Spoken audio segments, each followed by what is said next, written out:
Bienvenue à tous dans la partie 1 sur la physiologie du système nerveux. Commençons directement avec l'organisation de base des groupes de neurones. Le cerveau est constitué de milliards de neurones.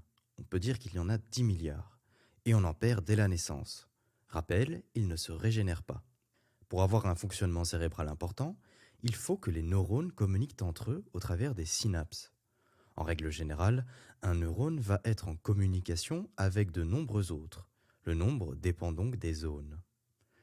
Voici un schéma à la page 1 qui représente un neurone avec son axone myélinisé, qui fait synapse avec une dizaine de neurones postsynaptiques. L'axone se ramifie et libère un neurotransmetteur qui sera toujours le même. Par contre, ce qui varie, c'est la quantité de neurotransmetteurs libérés selon la ramification axonale. Par exemple, à gauche et à droite, on en libère 100 et au milieu 500. Au sein de la zone de décharge, la quantité de neurotransmetteurs est suffisante pour provoquer un potentiel d'action postsynaptique. Tandis que dans les zones de facilitation, la quantité de neurotransmetteurs libérés n'est pas suffisante pour atteindre le seuil dans le neurone postsynaptique, même si une légère dépolarisation aura quand même lieu, ce qu'on appelle un potentiel gradué. Un potentiel d'action aura lieu dans ces zones de facilitation si le principe de sommation a lieu, ce qu'on appelle la sommation temporelle plus spatiale. Passons au type de réseau. Les différents neurones interagissent donc entre eux et constituent des réseaux neuronaux. Ils peuvent donc être de 3 types: divergents, convergents ou encore réverbérants. Pour les divergents, on a un neurone qui va en stimuler plusieurs. On amplifie le signal. Ce type de réseau se retrouve dans les voies motrices et sensitives. Par exemple, les commandes motrices naissantes d'un neurone de l'encéphale activent plus d'une centaine de neurones de l'encéphale, mais aussi ils activent plus d'une centaine de neurones moteurs dans la moelle épinière. Pour les neurones convergents, on a un réseau qui est l'inverse du divergent. Ici, différents types de stimuli convergent. Par exemple, chez une mère, voir le visage souriant de son enfant, sentir sa peau ou entendre ses rires peut soulever la même émotion. On intègre donc ensuite les choses dans les aires associatives. Et enfin, les neurones réverbérants. Ici, A stimule B, B stimule C, C stimule D, et D vient enfin à revenir stimuler A. C'est une action prolongée. Et c'est typique de la mémoire ou de phénomènes automatiques et rythmiques. Par exemple, la respiration, le cycle veille-sommeil ou encore le balancement des bras. Passons au traitement de l'information.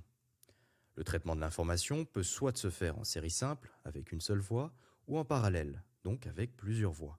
S'il y a une liaison, un des neurones est dysfonctionnel et donc tout ça ne peut plus fonctionner. Quant au traitement en parallèle, ici les infos sensorielles sont réparties dans de nombreuses voies. Par exemple, sentir une cerise peut nous faire penser à l'été. Ça peut aussi nous rappeler que l'on aime en manger ou simplement nous rappeler que l'on doit en acheter.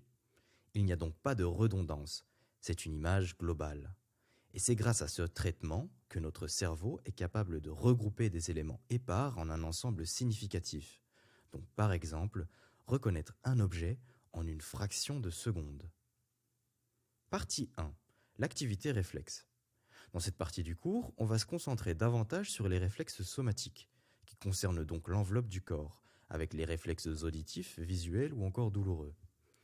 Il existe également les réflexes viscéraux, par exemple uriner quand la vessie est pleine, que l'on va un petit peu aborder.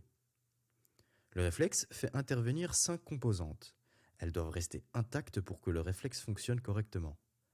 On a les récepteurs, qui sont spécifiques à un type de stimulus, avec par exemple les chémorécepteurs, les mécanocepteurs. Ils déclenchent un potentiel de récepteurs transmis sur le neurone sensitif via la voie afférente.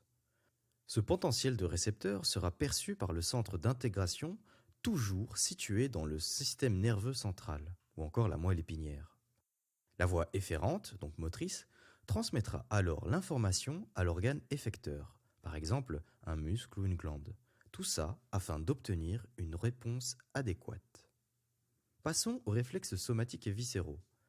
Avec les réflexes somatiques, les réflexes spinaux et surtout le réflexe d'étirement qu'on va voir tout de suite. Ce réflexe empêche un muscle d'être trop étiré et donc d'être déchiré. Un muscle, composé de cellules musculaires ne se multipliant pas, est fixé à un os par l'intermédiaire d'un tendon. À l'intérieur de ce muscle se trouve un fuseau neuromusculaire composé de fibres intrafusales, qui donc ne participent pas à la contraction musculaire.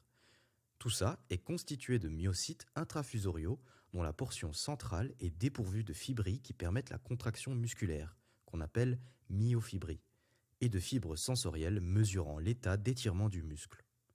Ces fibres sensorielles envoient des potentiels d'action qui vont remonter vers le système nerveux central. Si l'étirement est fort important, une stimulation via les fibres motrices extrafusales aura lieu afin que le muscle se contracte davantage. Quand le muscle se contracte, il est moins étiré. Donc, l'augmentation de la contraction musculaire diminue et l'étirement du muscle se fait. Ce réflexe d'étirement est un réflexe homolatéral et monosynaptique. Il reste du même côté, donc il n'y a pas d'influence sur l'autre côté. Par exemple, si je mets des briques sur ma main droite, ça n'a pas d'effet sur mon membre supérieur gauche. Et il n'y a qu'une seule synapse. Voie afférente, donc synapse dans la moelle épinière, et donc voie efférente. Est-ce que ce réflexe est rapide ? Eh bien oui, car il est monosynaptique. Encore un exemple. Ici, plus on va mettre de briques sur la main, plus le nombre de potentiels d'action émis sera grand et plus le muscle se contractera. Mais est-ce qu'à un moment donné, le muscle va souffrir et faire intervenir un autre réflexe ? Non. Plus le muscle se contracte, plus la tension se portera sur les tendons. Ici, les tendons sont très sollicités. Donc, quand le poids est trop important, un réflexe tendineux va se mettre en place car sinon, le tendon pourrait se déchirer. Passons au réflexe d'étirement, cette fois-ci avec l'inhibition réciproque.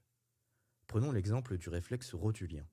Le patient est assis et le médecin frappe légèrement sur le tendon rotulien, qui est facilement accessible, juste en dessous de la rotule, avec un tout petit marteau. Qu'est-ce qui se passe dans le muscle ? D'abord, il s'étire. Ensuite, l'information afférente arrive dans la moelle épinière. Il fait synapse et repart via la voie efférente vers le quadriceps, qui est le muscle effecteur. Le quadriceps se contractera et on observera également une extension de la jambe. Pour que la jambe s'étende correctement, il faut qu'une contraction du quadriceps ait lieu, mais il faut également que les muscles fléchisseurs antagonistes de la face postérieure de la cuisse se relâchent simultanément. Donc, dans l'inhibition réciproque, quand un muscle se contracte, le muscle antagoniste doit se relâcher, car ce réflexe évite les contractions saccadées. Et s'il y en a, on parle de syndrome de roue dentée. Il est donc homolatéral et polysynaptique, car il y a une présence d'un neurone intermédiaire.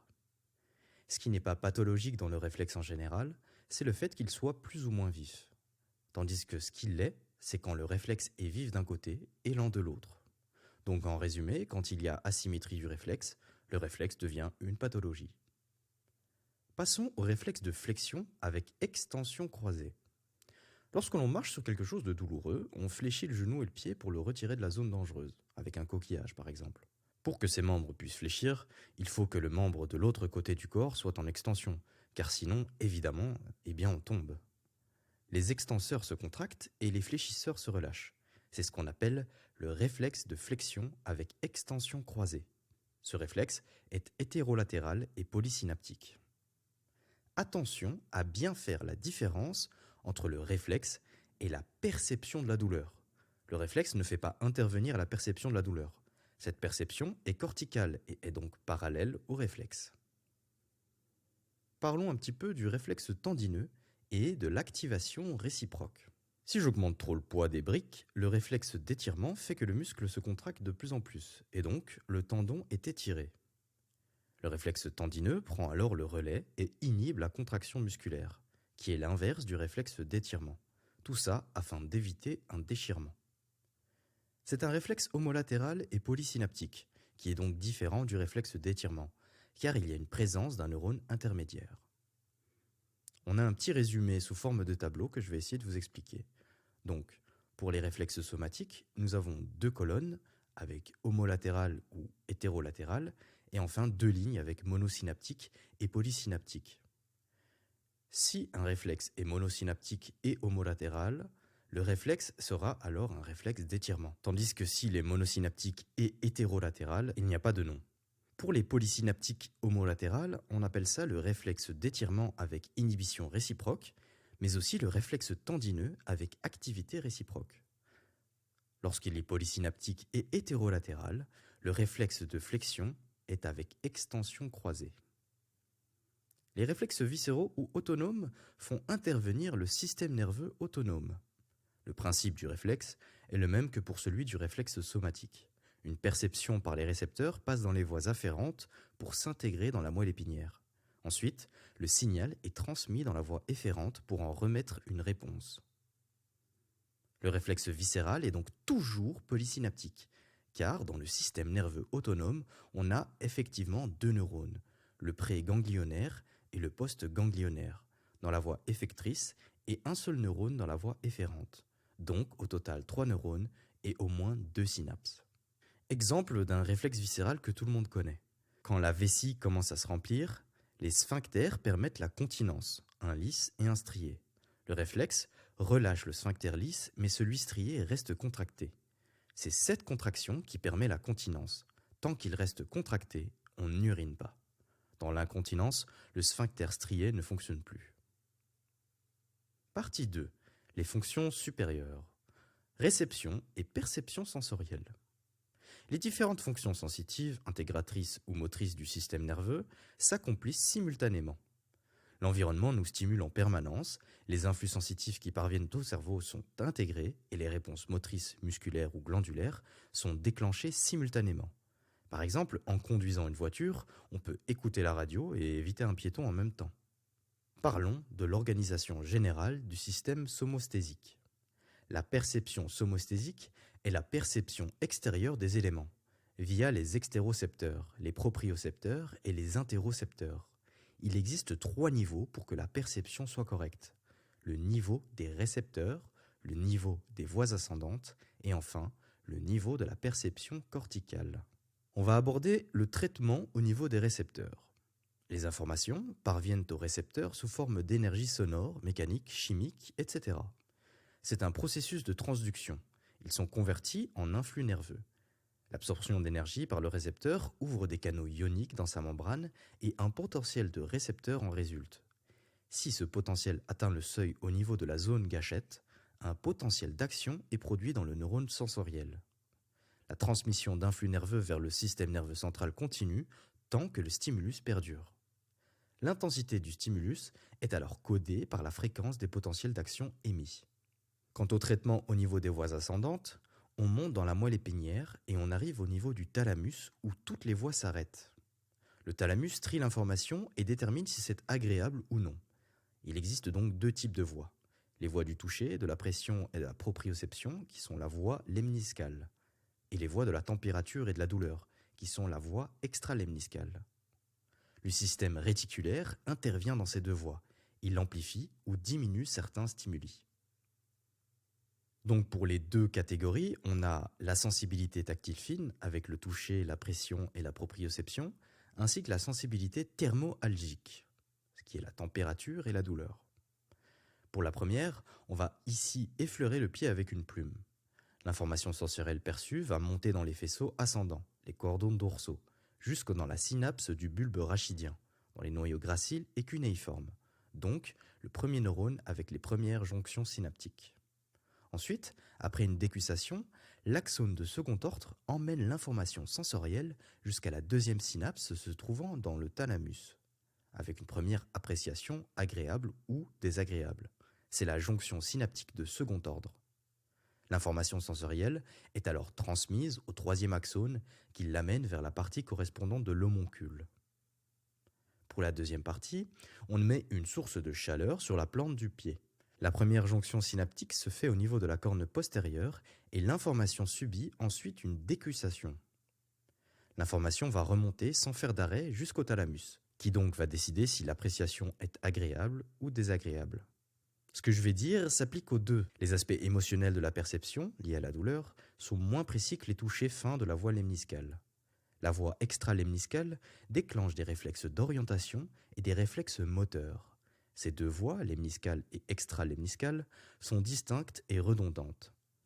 Les 2 voies fonctionnent en parallèle, ce qui augmente notre richesse en perception, et il y a en plus une certaine protection en cas de liaison. Les faisceaux et tractus ascendants transportent les influx sensitifs vers les diverses régions de l'encéphale au moyen de neurones consécutifs unis par des synapses. Ces influx proviennent des récepteurs cutanés et des propriocepteurs. Vous pouvez le voir sur le schéma à la page 10. Nous avons donc 3 catégories. Commençons par la première, le toucher fin et la proprioception consciente. Les faisceaux de Burdak, cunéiformes, et les faisceaux de Goll, qu'on appelle graciles. L'information dans ces faisceaux est transmise et elle peut être localisée avec exactitude sur l'espace du corps, qu'on appelle l'homoncule. Pour la deuxième catégorie, on retrouve la douleur, la température et la pression intense avec le toucher grossier. Ces faisceaux spinothalamiques sont latéraux et ventraux, donc une sensation beaucoup plus difficile à localiser avec précision. Et enfin la dernière catégorie, la proprioception. Les faisceaux spinocérébelleux, ventraux et dorsaux amènent les influx en provenance des propriocepteurs au cervelet pour la coordination de l'activité des muscles squelettiques. On perçoit l'ensemble de ces éléments au niveau du cortex. On peut avoir des douleurs de membres fantômes par exemple, avoir des douleurs d'un membre qui n'existe plus après une amputation. Une perception va provoquer une réaction comportementale adéquate, mais pas toujours. Par exemple, quand un étudiant en sciences dans un labo de chimie qui fait tomber une bouteille d'acide, eh bien il ne s'éloigne pas. Certains diraient qu'il est stupide. Passons au traitement au niveau de la perception. Même si le thalamus émet déjà une discrimination sur l'origine de l'influx sensitif et ses modalités, ce sont les aires somosthésiques corticales qui assurent la discrimination des caractéristiques précises du stimulus, comme la qualité du stimulus ou son amplitude par exemple. C'est une notion positive nécessaire à la perception. On reconnaît du chocolat les yeux fermés. Concernant la discrimination perceptuelle, elle fait référence au niveau d'intensité du stimulus pour avoir conscience de la perception au niveau du cortex. Un stimulus peut être trop léger, surtout si le système réticulaire ascendant l'inhibe. Les stimuli donc s'additionnent aussi dans le processus de sommation. Il y a aussi la discrimination spatiale. C'est la capacité de déceler l'endroit d'origine du stimulus. Elle amène la notion de champ réceptif et de degré de convergence du réseau. Parlons du champ réceptif primaire d'abord. C'est la surface à partir de laquelle un récepteur est stimulé. Vous pourrez y trouver un schéma à la page 11. Ces champs primaires convergent sur un seul neurone secondaire. Et du coup, le cortex ne sait pas faire la distinction entre les différents neurones sensoriels. Pour qu'il puisse faire cette fameuse distinction, il faut que les 3 neurones sensoriels primaires soient continus sur 3 neurones sensoriels secondaires. Passons au champ réceptif secondaire. C'est la périphérie du corps qui va transmettre le stimulus inhibiteur ou excitateur à un neurone sensoriel. Ce qui signifie que la taille des champs varie en fonction des endroits du corps. Avec cette expérience au niveau du tronc, le cerveau percevra un stimulus parce que les champs se recouvrent alors qu'au niveau des mains et des doigts, la discrimination est plus importante. Donc le cerveau percevra les 2 pointes. Un autre exemple. Si je regarde de face et qu'un son important provient de la droite, je saurai que ça provient de ce côté, car l'information arrivera d'abord à notre oreille droite avant d'arriver à l'oreille gauche. Ça signifie que le cerveau se base sur des différences de temps plutôt que sur des neurones spécifiques pour localiser la provenance des sons et des odeurs. Parlons maintenant de la discrimination des caractéristiques. La discrimination des caractéristiques correspond à la capacité de capter une caractéristique plutôt qu'une autre. La perception sensorielle repose généralement sur l'interaction de plusieurs propriétés d'un stimulus. La peau ne comprend que des récepteurs à toucher, à la pression, à la douleur et à la température. Elle ne contient pas de récepteurs à la texture. Cependant, la discrimination des caractéristiques et le traitement en parallèle nous permettent d'identifier une substance ou un objet présentant une texture ou une forme particulière. Par exemple, si on touche du velours, on le reconnaît, à condition évidemment de l'avoir appris au préalable. On comprend qu'il est différent du marbre. La discrimination des qualités. La discrimination des qualités est la capacité à distinguer les sous-modalités ou les qualités d'une sensation. On la distingue en 2 camps, traitement analytique et le traitement synthétique. Le traitement analytique permet de distinguer les qualités du goût, par exemple sucré, salé, amer et acide. Si on mélange sucré et salé, cette discrimination conserve à chaque qualité sa nature propre. Tandis qu'avec le traitement synthétique, on fait la synthèse de différentes qualités qui donnent un tout. Par exemple, le chocolat noir est sucré, amer et un peu salé. Ça concerne aussi la vision, avec nos photorécepteurs de la couleur qui distinguent le rouge, le bleu et le vert, et qui donc nous permettent de voir de façon synthétique le jaune et le mauve par exemple. Évidemment, ça fonctionne avec l'olfaction. En ce qui concerne la reconnaissance de forme, c'est la capacité de détecter une forme familière inconnue ou qui est chargée de sens. On reconnaît un visage familier parmi de nombreux visages inconnus. Est-ce que nos capacités de perception et de discrimination somatique et viscérale sont les mêmes? Non, la somatique est la meilleure. Les perceptions viscérales sont assez grossières. Par exemple, il est impossible de dire combien de millilitres exactement il y a dans notre vessie.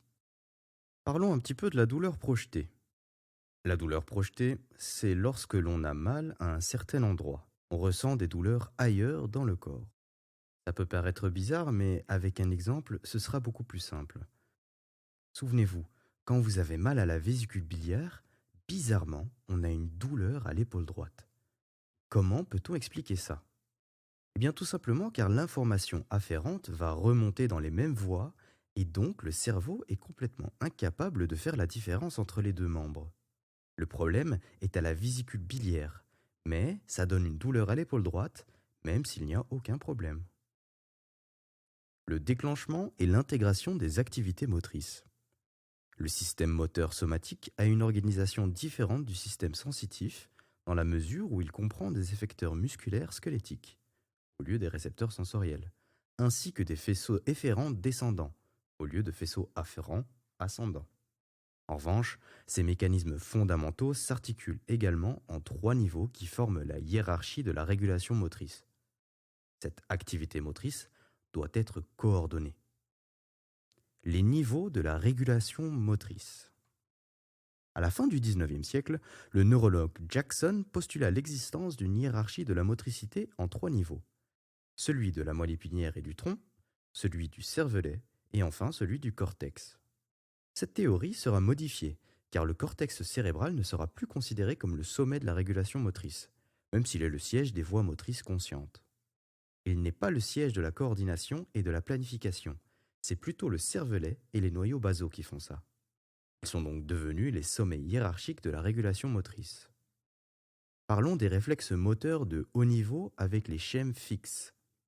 Les schèmes fixes sont un ensemble stéréotypé d'actions motrices déclenchées par des stimuli externes appropriés, répondant à la loi du tout ou rien.